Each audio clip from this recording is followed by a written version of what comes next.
Supreme court से शनाख्ती card और vote का हक मिलने के बाद ख्वाजा सरा अपने हुकूक के लिए कमर बस्ता हो गए हैं। कानून के मुहाफिजों ने शमा और शोला पर तशद्दुद करने वाले मुबैना मुल्ज़िमान के खिलाफ हस्ब रिवायत सुस्ती से काम लिया, तो ये सब कुछ तो होना था।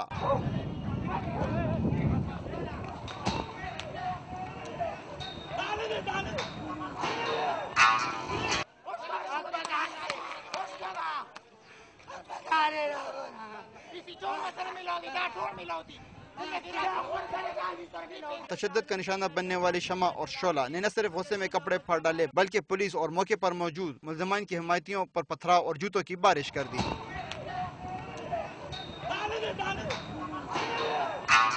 मेरे पैसे भी सारे छीन लिया, मारा मुझे और फिर रात को मुझे धमकी दे रहे थे, मेरे को बोलते तुम्हें जलाएंगे, तुम्हें सबको जलाएंगे। ख्वाजा सरा बिरादरी ने धमकी दी है कि कल तक पुलिस ने तमाम मुल्ज़िमान को गिरफ्तार न किया तो सुबह असम्बली का घेराव किया जाएगा। पुलिस का मौक़िफ़ है कि इन्होंने कच्ची मोहल्ले में होने वाले वाक़े के बाद 2 मुल्ज़िमान को गिरफ्तार कर लिया है, जबकि तफ्तीश के बाद दीगर मुल्ज़िमान की गिरफ्तारी के छापे मारे जा रहे हैं। कैमरामैन आफ्ताब अहमद के साथ फखरुद्दीन सैयद, डॉन न्यूज़, पेशावर।